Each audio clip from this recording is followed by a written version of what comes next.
Hi guys, I'm a different face for CSTV today. Wee bit of role reversal as well. Me and my friend here, Stuart Allan. So today I'm going to be interviewing him rather than him interviewing me. We've got a few things we need to talk about. First and foremost is Stuart's big announcement about his retirement. Stuart, would you like to fill everybody in on why we're here? Yeah, I suppose it is a kind of big announcement. There's a lot of people already know. But for ring sports, for boxing rings, I'm no longer going to be working in boxing rings. Blitz show on Saturday just passed was my last show inside the boxing ring. I'll still be doing cage shows, I'll still be doing a couple of shows from outside the boxing ring, but Saturday night was the last time that anybody will see me outside the ring. Pretty gutted about that, to be honest. Me too.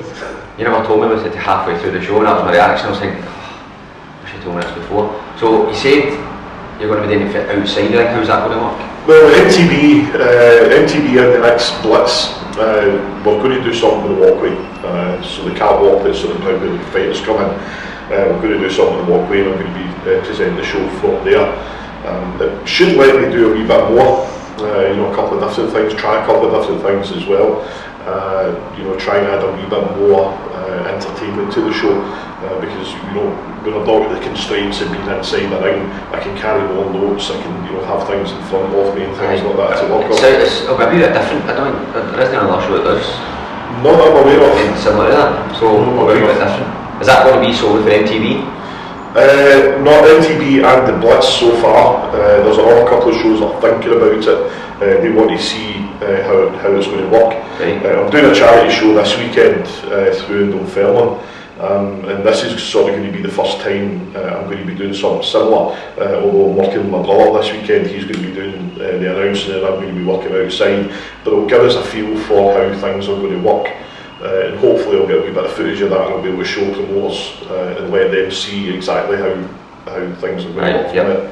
Imagine it wasn't exactly a decision you made overnight. No, it wasn't an easy decision. Anybody that knows me will know for a number of years I've had problems with my back. Right. And it turns out about 2 or 3 years ago I've actually had sustained an injury, sustained a fracture to one of my vertebrae quite high up in my back. That is now healed, and it's healed wrong, and it's not supporting the disc properly, so the disc is starting to rupture all the time. It's a kind of recurrent problem. Yeah, it's a constant thing. The only way to rectify it, the only way to fix it is surgery. The surgery is very invasive and very high risk. And it's something that I'm just not prepared to do. In fairness, it's something that the surgeons are recommending that don't get done. The surgeons are actually saying to me, well, this is too risky. If you want it done, we'll do it, but there is a lot of risk involved in it. Not just not being able to walk again, but actually dying on the operating theatre. So I don't want that. Right, of course. So in terms of like shows and stuff like that, I imagine you've a lot booked in already. I have, it's I couldn't tell you how busy the other MCs are in Scotland, but I think I'm one of the busiest, if not the busiest MC in Scotland, and I do have bookings right up to the end of the year. Summer, July, I've not got anything for the next 2 or 3 weeks, but after that I'm sort of booked solid every weekend. So how's that going to work? This is where the promoters are going to have to make a decision. The promoters are going to have to decide whether they want to use me outside the ring, whether they want to use my brother or another MC that I can provide for them, or whether they just want to go down another route. If they want to go down another route, obviously I fully understand that, I fully support that, and I'm not going to start bad mouth a promoter because they'll use somebody else, when I can't do it. The fact is that I'm not fit to do it anymore. Your health comes first at the end of the day. Well, that's it. That is it. And it's a repetitive, to sort of give you an idea of what's happening. When it's the bending over and going through the ring, it's the sort of the rotation on your back. Yep. If you think about it, when I'm going through the ropes to get in the ring and to get out. How many times in one night can you do that? It could be, the likes of the Blitz on Saturday there was 15 fights. So if you only take it even once per, once to get in the ring, once to get out the ring per fight. There's 30 times I've been in the ring. and I'll guarantee you it was double that on Saturday night. You know, so it's like you were going in and out once before the fight, and then in and out once at the end to announce the winner. So you're easy talking 60 times, and obviously when it shows that you're doing every weekend. That's it. It's tallying up. You know, it takes its toll. You know, normally, you know, if I do a show on a Saturday night, normally the Sunday is a recovery day for me, you know, because I don't get to sleep very early. You know, it's usually before 5 o'clock in the morning before I sort of settle down and go to my bed. So the Sunday I sort of chill out. Now after a ring show, I'm 4 days, 5 days. I can still feel it now. You know, I'm still in a bit of discomfort today. Not in any pain today, but I'm certainly getting discomfort today. Just from Saturday night, you know, I can feel it right on my back. You know, I can feel it specifically to where the damage is. If you're feeling it that long after a show, then you've made it, like I said, you made the decision, so it's obviously the right decision for you to make. So in terms of cage fighting, well, announcing the cage shows, so that's not going to be affected. Cage shows aren't affected because obviously there's a door going into the cage, so cage shows aren't affected at all. And I do have a few cage shows that I do on top. I do the new arena show, and I do a show in Forfar for George Bertie as well, which are all in cages. So I can carry on doing them, they're not going to be affected at all. But in actual fact, after speaking to all three of those promoters, they're actually finding me even more to do at their shows. You know, they're sort of putting more on me in their shows, which is a good thing. But the simple fact is that I know, even though I'm getting supported just now by a lot of the promoters, that in itself is probably going to hamper me getting future work. You know, that I'm not going to get new people coming in. So as I lose promoters, I'm not going to get the promoters to lose them. This is my income, this is what I do for a living. You know, I work in fight sports, I don't do anything else. So if I lose the ring sports, which I am in the process of doing, you know, I need to think about something else that I need to do. I need to reinvent myself within fight sports, and I need to do other things. That's going to amount to, you know, commentary, ringside commentary, punditry, you know, things like this. Is part of the reason I'm sort of pushing CSTV so much now. I started CSTV before I found out about my back. But it's part of the reason I'm pushing CSTV so much just now, is because I need to do something else. I need to reinvent myself and get something else moving. Now, one of the things that's another sort of, this is probably sort of a bigger announcement than me having to chuck fight sports or having to chuck ring sports. It's one of the things that I'm looking at just now is promoting. It's a natural progression as far as I can see. You know, I've been doing this for a long time now. I've been involved in fight sports for, this is my 11th year. I was involved in music promotion up until then. So it's a natural progression for me to go into promoting, and that's what I'm going to do. So I'm looking at September, if I can get it sorted out September for the first show. Quite a quick turnaround? Yeah. September? Yeah. So you've said obviously you're going to venture into promoting. How is that going to work, in what format is it going to be? What I'm looking at, I'm going into K1, nobody else in Scotland is doing K1, you know, there's no other promoter promoting K1, there's a wee bit of an opportunity there for me, a wee bit of opportunity there for K1, and I'm looking to try and do things different. You know, as you know me, JR, I try not to do the same ordinary everyday things.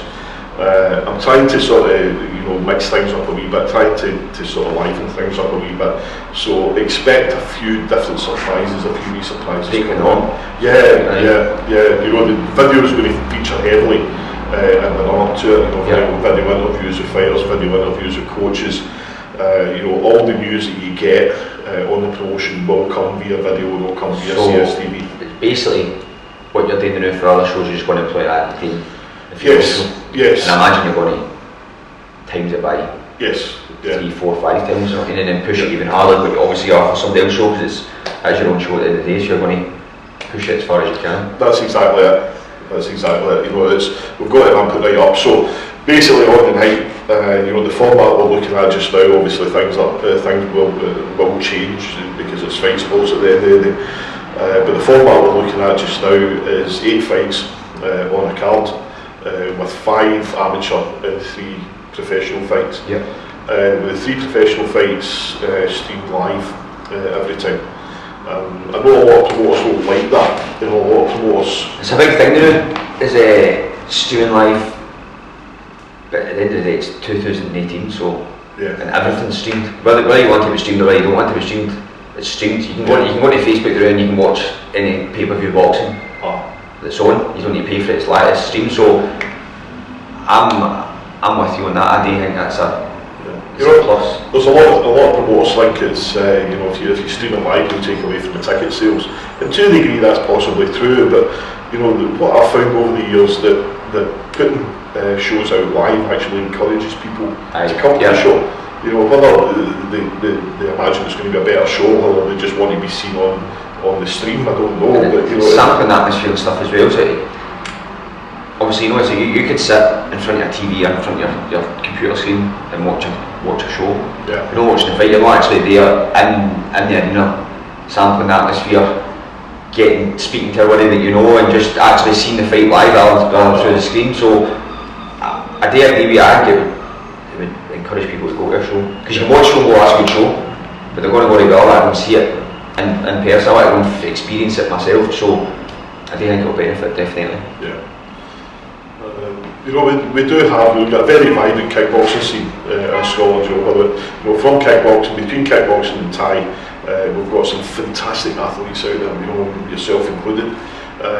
We've got some amazing people in Scotland, and for me it's about time we started showcasing them, because the only time you ever see a Scottish face on a camera these days is if they're fighting somewhere else. They've got to get down south, or if they're going abroad.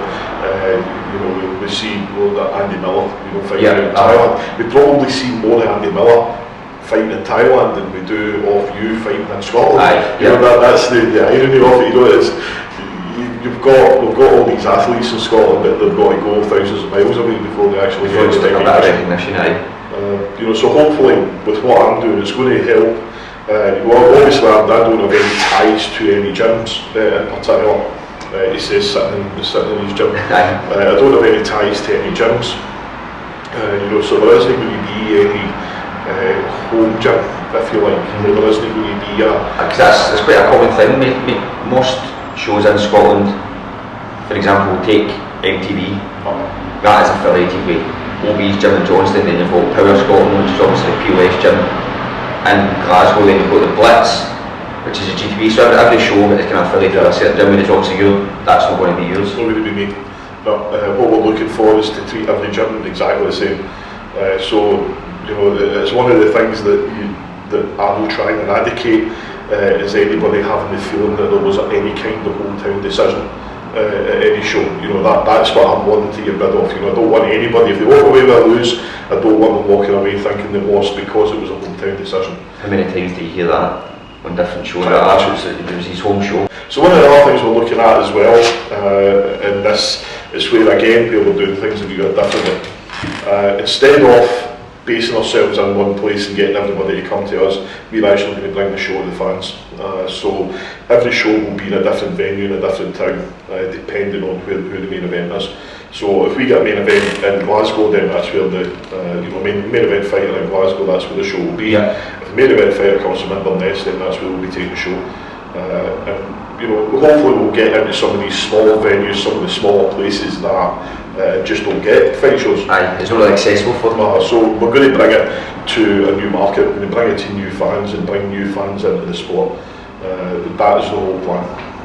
And as well as I do, off the back of watching K1 on CSTV, they're going to be watching Muay Thai on KSTV, they're going to be watching kickboxing, they're going to be watching MMA, and they're going to have access to all of that, and they're going to be encouraged to learn about the superstars in their own country. So you said obviously about certain shows being affiliated with certain gyms, but what's your feedback been for different promoters? Have you let them know, or are you just going to actually, I got the news about my back in February, and I sort of held on to it, didn't want to tell anybody, didn't want to say anything until I got a second opinion. I then got the second opinion in April, and that's when the decision was finally made. I think I'd sort of decided what I was going to do before that, but April was the sort of the decision time. Up until then, I told one or two promoters, guys that I'd worked with, like Stuart Allan from the WK. Stuart is my original promoter. He's one of the first promoters I worked for, and I've known Stuart, been friends with Stuart ever since. And so Stuart's been sort of privy to the information. But it's only recently that I've started talking to promoters and telling promoters, giving them, telling them what I'm doing. And to be honest with you, I didn't get what I expected. It wasn't, the news wasn't good or bad. I was blown away. I was completely humbled by the reception that I was met with. Every single promoter that I've spoken to so far has said they want to keep me as an MC and want to keep me involved with their promotion, and would be heartbroken to lose me. And when you've got people that are the top promoters in the country saying that to you, you've got to be humbled by that. But I can see a tear in the eyes. Just about. There is a couple of times, I'm not going to name any names here, but there's some promoters that I've gone to and I was I'm honestly expecting them to go, look Stuart, that's fine, but you need to go do your own thing, we'll do our own thing. But instead I've been met with, we've got to hear that, it's been awesome, to be honest with you. To be met with that, to get that feeling from people, that response from people has been really humbling. It really has. Just to clarify something to the audience, Stuart Allan sitting here in an interview, and then you mentioned another Stuart Allan there. Yeah. That's no relation. No relation at all. People think that we're brothers, both brothers are going to call me Stuart, I don't know. His name's spelled S-T-E-W, mine's S-T-U, so they don't even sound the same. Stuart Allan from the WKA, father to Scott Allan and Sam Allan. Sam, who you know very well through the Finals Reality Series, Scott, pro boxer, now doing well on the Scottish scene, doing well on the UK scene. But Stuart, no relation to me. What relation, and that's it? What relation? We met through kickboxing. We ended up working together in renewables for a wee while, but now it's just purely one relation through kickboxing, and obviously good friends now. So as a viewers can probably see as well, we're on a bit of building site. I imagine it looked that way to the viewers out of the building site, so if you like to tell them where are we?